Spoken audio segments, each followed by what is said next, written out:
Hortense Gélinet, bonjour, bonjour. Bonjour Emmanuel. Soyez la bienvenue au petit déjeuner de Venir pour Agir. Merci de nous recevoir chez vous, merci de nous accorder quelques minutes de votre temps. Je suis très heureux de vous rencontrer parce que vous êtes une très grande artiste. Mais je voudrais tout d'abord citer, un jour on demanda au grand réalisateur Robert Altman, on lui posait la question de savoir qui il était. Et voilà sa réponse: je n'invente rien, je montre ce que je vois. Voilà qui je suis. Hortense Gélinet, pour vous, qui êtes-vous vraiment?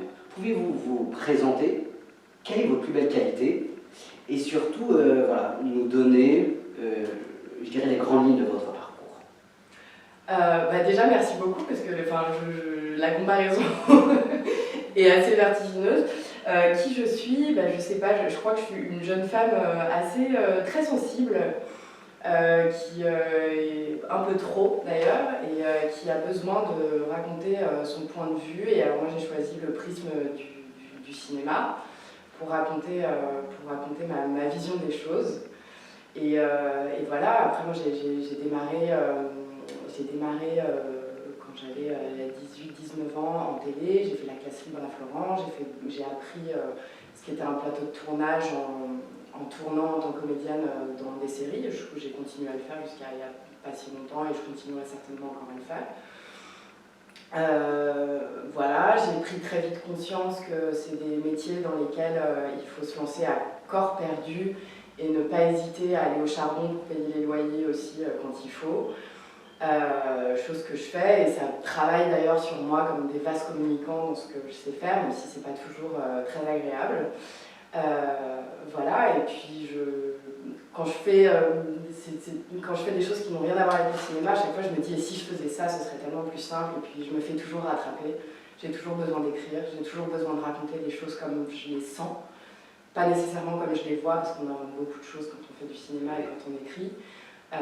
Mais au moins comme je les sens et voilà, avec la singularité de mon regard. Vous croyez en vous? Parce que vous avez beaucoup de cordes à votre arc, avec tout ce que vous venez de décrire. Est-ce que vous êtes trouvé dans tout ce que vous faites? J'ai trouvé une chose, c'est que je ne peux pas me passer de ma créativité et que je ne peux pas me passer d'inventer et de créer toujours les choses comme je les sens, comme je disais. Moi, je pense que je me suis trouvée, mais je ne suis pas certaine que le monde m'ait trouvée encore. Mais si je crois en moi, ça dépend. C'est des parcours de vie qui sont quand même très à la marge. Moi, je vais avoir 34 ans. Les gens autour de moi font des familles, sont installés dans des métiers dans lesquels ils commencent, pour certains, à être... Donc je suis dans des corps de métier dans lesquels pour certains les gens excellent.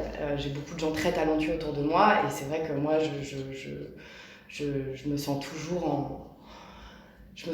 en recherche de grandeur et surtout de confort dans ce que je fais, mais je ne suis pas certaine que ça existe pour connaître des réalisateurs qui sont brillants aussi et qui font de très grandes choses déjà. Je sais que c'est des métiers qui ne sont pas confortables socialement et déstabilisant. C'est sûr. Déstabilisant. Vous parlez de grands réalisateurs, je voudrais en citer un, à savoir Quentin Tarantino. Quentin Tarantino qui affirmait chaque début d'écriture est un retour à la case départ.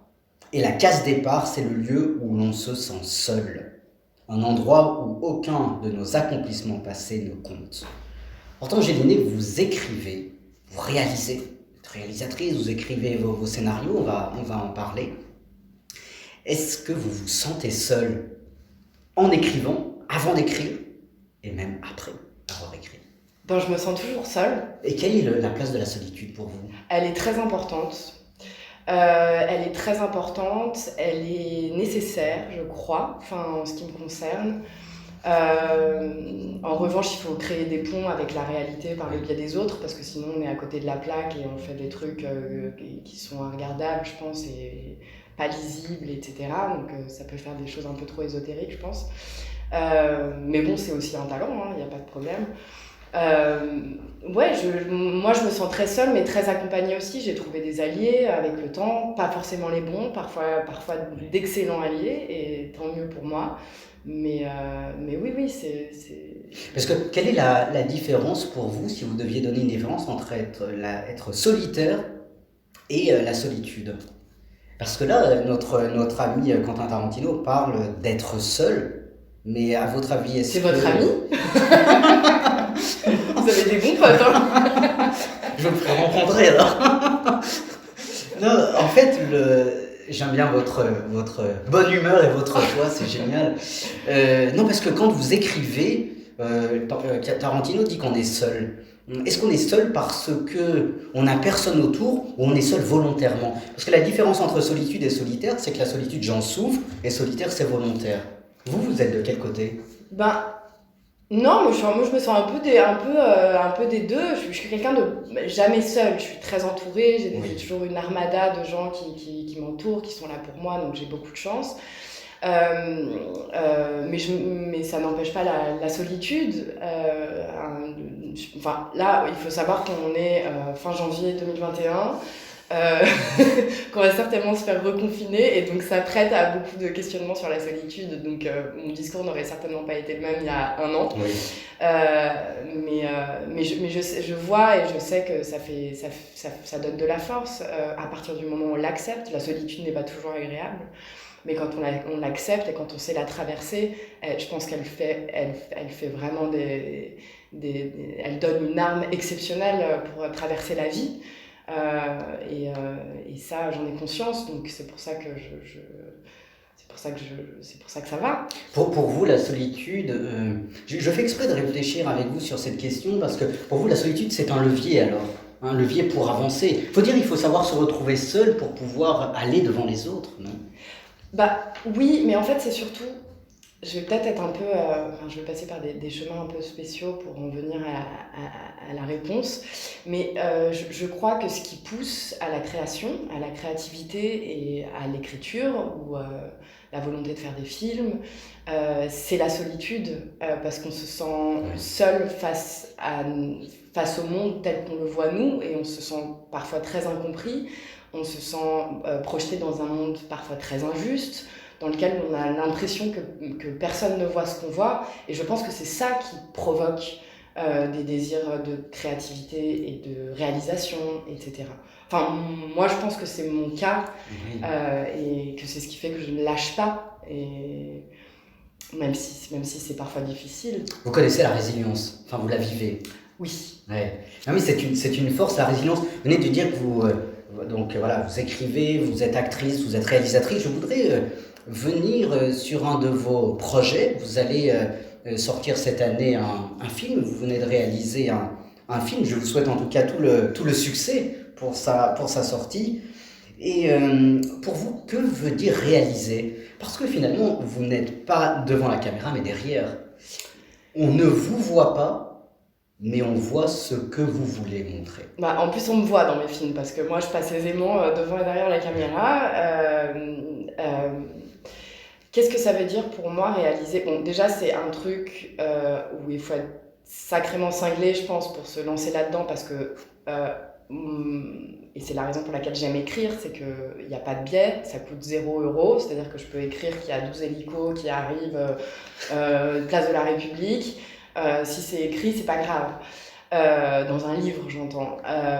Réaliser, c'est utiliser beaucoup de corps de métier, et utiliser aussi la grâce, parce qu'on peut tourner des choses magnifiques quand il n'y a pas la grâce. Je pense qu'il se passe... Comment définissez-vous la grâce? Parce que vous l'utilisez, ce mot qui est un très beau mot, mais dans quel... Je sais pas, c'est quand il y a un alignement parfait, un lâcher-prise qui amène à de la poésie, et qui fait que quelque chose sur lequel on a travaillé, qu'on a choisi, va prendre une grandeur immense, parce que c'était le bon moment, avec les bonnes personnes et au bon endroit. Je pense que c'est des moments qui sont très rares. Et aussi, on peut essayer de créer et d'inventer de la grâce, et la grâce n'est pas là. mais ça crée autre chose. Et on est acteur de la grâce ou pas, à votre avis, dans cette grâce que vous définissez finalement comme une harmonie? Vous parlez des bonnes rencontres, du bon lieu, en parlant des rencontres, mais je vous poserai la question après. Donc vous croyez en cette grâce, vous réalisez finalement, est-ce que vous réalisez pour transmettre cette grâce? Je sais, non, parce que je pense que la grâce ne se transmet pas, je pense qu'elle se vit. Par contre, je sais pas, moi quand je commence à écrire un film, ou quand je commence à imaginer un film, parce que bon, là, je fais que des courts-métrages pour l'instant, mais évidemment j'ai des projets de long-métrage qui sont en cours et qui prennent du temps, surtout vu la situation en ce moment. Mais je pars toujours du principe que je dois absolument me donner un mot d'ordre toujours quand je fais quelque chose, c'est que ce que je fais doit faire du bien au monde. Alors ça paraît complètement gnangnan, mais je me dis toujours qu'il doit y avoir un message qui crée plus de tolérance, plus de compréhension de l'autre, parce que je suis certaine que la haine et que les guerres et tout ce qu'on veut, ça vient d'une incompréhension de l'autre. Enfin, pas la guerre, enfin là, je rentre dans des trucs pas possibles, mais... voilà, et je me dis toujours, ok, on peut raconter tout ce qu'on veut, on peut utiliser tous les biais qu'on veut, mais je pense que on a une responsabilité, surtout quand on entraîne une équipe avec soi, que ce soit pour un court-métrage, une série, n'importe quoi. C'est qu'à partir du moment où on sait faire, où on sait créer des images, où on sait trouver un public, et qu'on a quelque chose à raconter, on a toujours cette responsabilité-là, d'essayer toujours de faire en sorte qu'on va apporter quelque chose qui va nous donner un éclairage plus doux sur l'autre et sur le monde. Et ça, j'arrive pas à me défaire de ça. J'arrive pas à m'en défaire. Mais c'est ce qui fait votre force. C'est ce qui fait ma force, mais ce qui fait aussi ma sensibilité et ce qui fait que je peux être blessée aussi et que parfois, justement, on parle de ce sentiment de solitude et que ça, c'est quelque chose que je vis aussi. Parce que tout le monde ne pense pas comme moi. Donc voilà. Mais ce qui est très beau, c'est qu'à travers vos mots, à travers votre sensibilité, on sent votre belle humanité. On sent votre belle humanité. Je rappelle que le cercle s'appelle Devenir pour agir, donc devenir plus humain pour bien agir demain. Vous venez de parler de la responsabilité. Dans le mot responsabilité, il y a le mot réponse. Quelle est, à votre avis, la responsabilité que vous avez en étant réalisatrice? C'est-à-dire, quelle réponse souhaitez-vous apporter à toutes les personnes qui voient vos courts-métrages, qui verront vos films? J'ai toujours aussi quelque chose que j'ai remarqué dans les sujets qui m'intéressent, etc. Par exemple, quand j'étais plus jeune, j'avais commencé à travailler sur Guy Georges, sur Carlos. C'est des choses qui n'ont jamais vu le jour, etc. Mais je m'étais vraiment penchée sur leur sujet et j'avais essayé de me dire, ok, ce sont des humains, même s'ils font des choses qui sont complètement inhumaines, et d'aller chercher des réponses à qu'est-ce qui fait qu'on devient inhumain. Qu'est-ce qui fait qu'on... Voilà. Et par exemple, là, mon dernier court-métrage s'appelle Fille à papa. Et ce que j'aime bien faire, c'est toujours d'aller gratter derrière c'est quoi une fille à papa et qu'est-ce qu'il y a derrière ce qu'on imagine être une fille à papa. C'est quoi la solitude d'une fille à papa. Qu'est-ce qui se passe quand on enlève le cliché, quand on enlève le monstre, quand on enlève la nana insupportable qu'on a envie de gifler quand elle parle à un dîner qui est une fille à papa. Qu'est-ce qu'il y a derrière, qu'est-ce qu'il y a en dessous? Et c'est par là que passe justement ce truc que j'ai besoin de transmettre, qui est on ne sait jamais qui on a en face et on ne sait jamais ce qui fait que quelqu'un devient ce qu'il est et pourquoi. C'est très beau ce que vous dites parce que on sent là de nouveau votre humanité, on sent l'amour que vous avez pour les humains. Votre inspiration, vous la puisez où? Quand vous réalisez un court-métrage, un film, d'où tirez-vous, d'où puisez-vous votre inspiration? Comme je vous ai dit, moi, il y a quelque chose chez moi qui m'a toujours fait me sentir en marge, que je comprenais pas jeune, et pourtant j'ai l'air de tout sauf de quelqu'un en marge et j'en ai complètement conscience. Et c'est ce qui je pense m'a encore plus déstabilisée. Maintenant, j'ai fait beaucoup de travail sur moi, j'essaie d'avoir une vision très spirituelle de la vie de plus en plus. Et je comprends que c'est là où j'ai eu beaucoup de faiblesses et de difficultés dans la vie, mais aussi que je peux en faire une force. Donc c'est dans cette solitude-là que j'ai puisé tout ça. Et puis après, moi, j'ai des personnages qui m'inspirent énormément. Je sais que chez moi, j'ai des photos de Niki de Saint-Phal, de Frida Kahlo, de Patti Smith. J'aime aussi Jane Birkin, qui est encore autre chose, parce que c'était plus une muse, mais je pense qu'elle a tellement accepté sa manière d'être une muse que ça raconte autre chose d'elle aussi. Voilà, c'est des femmes qui sont allées... qui se sont battues pour exister malgré leur fragilité, et moi ça me bouleverse. Quelle est la place de la femme dans la société? Parce que là vous parlez des femmes, vous citez des femmes, cette sensibilité féminine dans le monde du cinéma par exemple. Alors moi je suis un peu emmerdée parce que je venais à peine de comprendre comment ça on pouvait faire pour fonctionner en tant que femme dans la société que poum, tout a changé.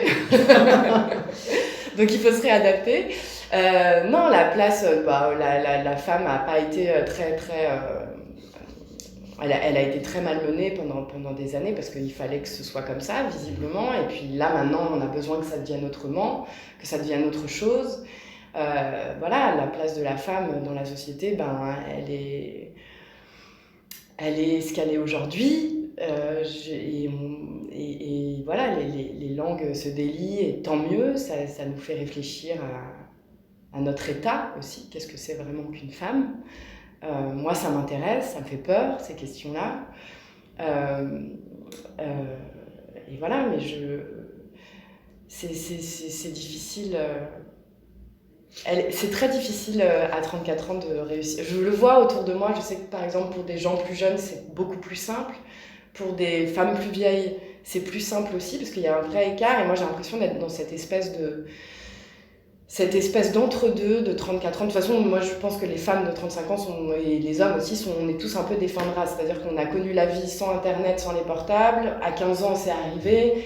Donc, il y a un truc de positionnement qui est très difficile. On nous a appris et on nous a éduqués pour comprendre comment le monde d'avant marchait, mais pas le monde d'après, mais on est quand même assez alerte parce qu'on l'a vu arriver aussi très vite. Donc il y a une espèce d'entre-deux dans lequel il se passe beaucoup de choses, et en même temps ça demande beaucoup d'observation, je pense, un grand sens de l'observation et de tolérance. Oui, de tolérance, il en faut parfois. Je voudrais poursuivre parce que le grand philosophe Wittgenstein a une réflexion assez intéressante sur le cinéma.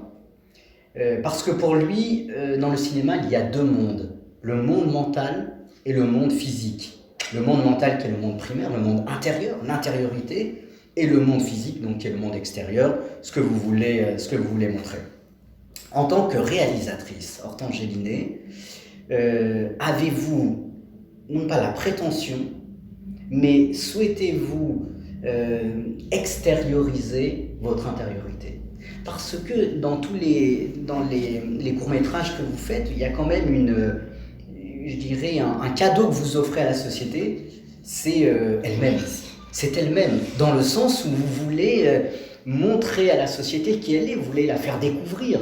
Parce que vous avez quand même Sans jugement. Sans jugement, mais c'est ce qui fait votre force, sans jugement. Parce qu'une réalisatrice, un réalisateur, c'est celui qui ne met aucun jugement, qui ne porte aucun jugement, mais qui permet à la société de se découvrir. Dans quel monde faites-vous partie, à votre avis? Est-ce que vous faites partie des deux? Moi, en fait, je sais que le premier film de cinéma que j'ai vu, et je me rappelle absolument de rien dans ce film, parce que j'étais tombée dessus assez jeune. J'étais trop jeune sûrement pour tomber dessus, mais c'était comme ça. J'étais tombée sur un film et je me disais, mais qu'est-ce que c'est que ce film? Qu'est-ce que c'est que Et c'est la première fois que j'ai eu une émotion de cinéma, où j'ai compris qu'il pouvait se passer autre chose, que ça se différenciait de la télé. Et 15 ans après, je me suis rendu compte que ce film, c'était 37.2 le matin. Et il me restait juste une émotion. J'avais juste l'image d'une cabane qui prend feu et d'une nana complètement allumée qui voilà. Et il me restait une émotion et je me suis dit que c'est ça que j'avais envie de faire. Je pense que le pari, il est gagné quand on se souvient plus du tout d'un film, mais qu'on a une émotion qui nous reste. Et après, oui, moi j'aime bien l'idée de montrer la société telle que moi je la vois. Visiblement, on a la même vision, puisque vous avez l'air d'être plutôt d'accord avec mon travail, et tant mieux. Mais oui, c'est ça Enfin, je n'ai pas vraiment répondu, mais bon. Non, mais parce qu'en fait, non, mais c'est intéressant parce qu'en fait, quand vous écrivez, c'est votre intériorité qui est couchée sur un papier. C'est mon point de vue, c'est votre point c'est de ce vue. que je vois, c'est ce que je sens, et j'essaye de jamais. J'ai toujours ce truc-là de me dire qu'est-ce qui fait que cette personne agit comme ça, qu'elle agisse de manière moralement ok ou moralement pas ok. J'essaye, je sais pas, je crois qu'il y a toujours quelque chose qui pousse les gens à être ce qu'ils sont. Ou à devenir ce qu'ils sont. Et à faire ce qu'ils font, ouais. C'est ça, pour devenir ce qu'ils sont. Ouais, et parfois ils sont victimes Ouais. de ce qu'ils font, mais ils peuvent pas faire autrement. La société ne les aide pas à faire autrement ou comment La société, ou une famille, Oui, ou oui, c'est ça. une rencontre, ou un drame. Voilà, il y a des choses qui... Mais là, je crois qu'il y a quand même une solution. Oui. C'est l'acceptation. C'est qu'on ne peut pas toujours trouver des coupables. Et malheureusement, quand on a eu, je sais pas, une enfance très compliquée, très difficile, et que c'est la société qui nous a lésés, ou c'est un parent, ou un frère, une sœur, un oncle, ou quel que soit le domaine dans lequel on se met, il faut savoir accepter, parce qu'on peut pas cogner sur des murs en béton. C'est ça. On se casse les mains. Non, mais c'est une belle image que vous nous donnez. À votre avis, en fait, ce n'est pas à votre avis, mais dans les courts-métrages et les films que vous réalisez, quels sont les thèmes principaux qui vous sensibilisent? Quel message vous faites passer à la société? Parce que vous parlez d'actualité, de la victimisation, etc. Quels sont les messages? Non pas seulement quels sont les messages, mais quels sont les thèmes qui vous sont chers et que vous souhaitez aborder dans toute votre vie de réalisatrice? Je dirais, il y en a tellement aussi, c'est vrai qu'il y a... Non, il y a toujours ce truc de la solitude. Qu'est-ce qui fait qu'on est seul? Pourquoi on pousse certaines personnes à être seules? Comment par la parole on peut se rendre compte que la personne qu'on a en face de soi n'est finalement pas celle à laquelle on s'attendait. C'est ça qui me fascine. Et d'autant plus que pendant ce confinement, alors là, la solitude, beaucoup malheureusement vivent cette solitude dans ce confinement. Parce que tout le monde n'a pas les armes pour traverser. Moi, j'en parle comme si je les avais, mais je les ai souvent pas. Hein. Oui. Mais ça m'effraie, moi. Oui. Donc en tant que réalisatrice, finalement, vous rentrez chez les gens. Je dirais que vous allez leur offrir peut-être un point de vue, votre point de vue, une parcelle du monde, une parcelle du monde dans le sens où c'est votre regard. Quelle est la place du regard en tant que réalisatrice? La place du regard, avant, en tant que réalisatrice, moi je sais que la place du regard, ça a été quelque chose de très difficile pour moi à gérer, le regard qu'on a porté sur moi longtemps, parce que je suis grande, et que quand on est grand et quand on est une femme, il y a beaucoup de regards qui se posent, qui sont très difficiles à gérer quand on n'a pas encore la solidité émotionnelle qu'on a. Moi, c'est pour ça que j'adore vieillir, par exemple. J'adore vieillir parce que je me sens beaucoup plus maître de ça, justement, de qu'est-ce que je fais des regards en tant que femme, en tant que femme en plus qui est un peu qui est pas complètement qui est un peu azimutée parfois, etc. C'est difficile de faire le tri dans le regard que l'autre nous porte. Et ça, c'est un travail qui moi, me passionne, parce que je commence, je crois, à en voir le bout. Mais j'ai été très blessée par des regards, j'ai été très blessée par des regards de femmes, je n'ai pas compris certains regards d'hommes, je sais pas, il y a quelque chose... De jalousie, d'envie, je sais pas de quoi exactement. Bon, après, je commence à comprendre petit à petit parce que je prends confiance en moi aussi avec l'âge et le travail que je fais sur moi. Mais moi, je viens d'une famille de femmes, on est 3 sœurs. Ma mère avait 3 sœurs. Il y a beaucoup de femmes autour de moi, etc. Et il y a beaucoup de choses que je comprenais pas et qui viennent parfois de la jalousie, de l'envie. Mais en fait, si on cherche bien, la jalousie, c'est juste un manque de confiance en soi. Et voilà, mais c'est vrai qu'avec le temps, moi, je sais que j'ai trouvé des alliés femmes immenses que j'avais moins jeune, je pense. Parce qu'il y a des femmes qui aiment se coller à nous et qui ne souffrent pas de la lumière que parfois on a. On n'a pas toujours. Hein. Mais, Est-ce qu'une réalisatrice est dans la lumière où elle fait passer, c'est celle qui est l'intermédiaire, si je puis dire, un passeur de l'ombre à la lumière? Je sais pas, moi je me sens plus à l'aise en tant que réalisatrice. Et non pas en tant qu'actrice? Si, mais je me sens plus à ma place quand je réalise, quand j'écris, quand je réalise. Je me sens plus à ma place. C'est-à-dire quoi, être à sa place? Ça veut dire ne vouloir être nulle part ailleurs. C'est une très belle définition. Non, mais c'est une très belle définition. Autrement dit, pour vous, chacun a sa place? Non. Et donc, non, mais dans le sens peut-être, chacun a sa place ou chacun devrait rester à sa place. Bah non, parce qu'il y a des places qui sont pas confortables. Quand on les aime pas, il faut en changer. Oui. Voilà. Et vous, non, vous êtes à votre place. Vous êtes heureuse d'être à votre place. Oui, je suis heureuse, mais bon, parfois il y a un prix à payer, donc ça c'est plus difficile et c'est dans ces moments-là qu'il faut être bien entouré. Non, mais c'est vrai, il faut être... Avec des gens qui nous donnent confiance, qui nous regardent avec des yeux doux et